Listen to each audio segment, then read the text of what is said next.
Welcome to my mini બ્લોગમાં તમારું બધાનું સ્વાગત છે. તો ફાઇનલી ના તો ફ્રેશ થઈને તૈયાર થઈને આપણે નીકળી ગયા બરોડા જવા માટે, કેમ કે આજે જવાનું હતું બરોડા. તો થોડોક સમય પછી આપણે મળી ગઈ બસ મળી ગઈ તો આપણે નીકળી ગયા સંતરામપુર બસ સ્ટેશને.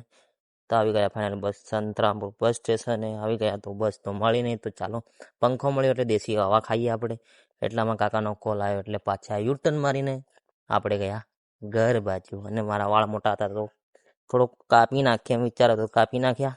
કેવો દેખાતો મોટી વાળા ચોટાવાળો. તો ફાઇનલી આપણે ગાડીમાં બેસીને નીકળી ગયા છીએ. ફાઇનલી અમે આવી ગયા છે મંદિરે, કેમ કે આજે મારા નાનાનું મુંડન થયું હતું એટલે દર્શન કરવાને એમ ફરવાને. આજે મેળો હતો મહાશિવરાત્રિનો એટલે અમે ફાઇનલી મેળો હરીને અમે નીકળી ગયા છે પાછા યુટર્ન. તો પાછા ગાડીમાં બેસીને નીકળી ગયા છે કડાણા ડેમ જોવા માટે. અમારો ખડૂસ ફ્રેન્ડ છે તો કે કામનો નથી, તો અમારો આ છે કડાણા ડેમ. તો અમે ત્યાંથી પણ નીકળી ગયા હતા. હવે જવાનું છે ઘર ભેગા. તો લાઈક કોમેન્ટ શેર કરવાનું ભૂલતા નહીં.